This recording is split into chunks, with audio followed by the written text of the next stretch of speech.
এবং এই ঘটনার পরিপ্রেক্ষিতে যখন সারা রাজ্যব্যাপী মানুষ আতঙ্কিত এবং ঘটনা চলাকালীন সময়ে রাজ্যের মুখ্যমন্ত্রী এই উত্তর জেলাতেই অবস্থান করছিলেন এবং সেখান থেকে এই ঘটনার পরিপ্রেক্ষিতে যে ধরনের পদক্ষেপ হওয়া প্রয়োজন ছিল এটা পরিলক্ষিত হয়নি। শুধু তাই নয়, এই ঘটনার পরবর্তী সময়ে রাজ্যের বিভিন্ন প্রান্তে এই সাম্প্রদায়িক মনোভাব নিয়ে আরও কিছু ঘটনা সংঘটিত হওয়ার লক্ষ্যেই সেখানে নানাভাবে মানুষ আক্রান্ত।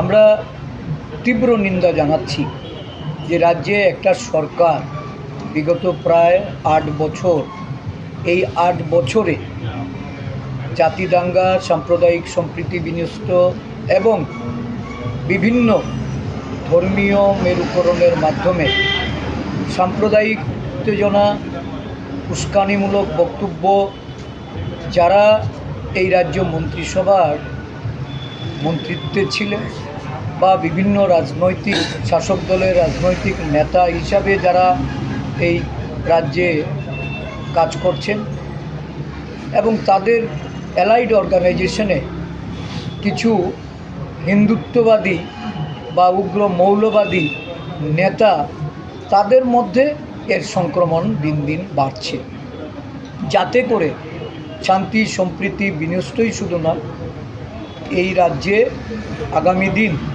আরও কিছু ভয়াবহ ঘটনার এটা সম্মুখীন হতে হবে কিনা এই নিয়ে মানুষ আতঙ্কিত আছে।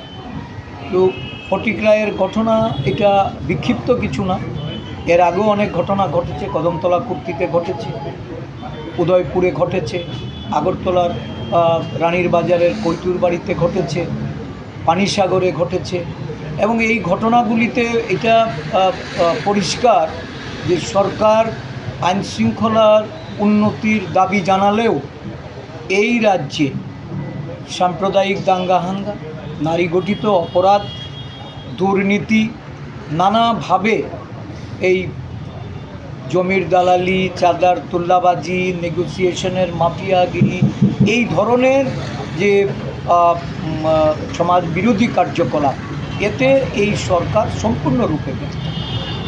এই সরকারের মুখ্যমন্ত্রীর ভূমিকা নিয়ে আজকে প্রশ্ন উঠতে শুরু করেছে। এত বড় ঘটনা ওনার উপস্থিতিতে এই জেলায় এটা সংগঠিত হলেও উনি এখন অবধি যে পদক্ষেপ সঠিকভাবে যারা এই ঘটনায় যুক্ত, যারা এর মূল ষড়যন্ত্রকারী, তাদের বিরুদ্ধে ব্যবস্থা নিতে ব্যর্থ হয়েছে।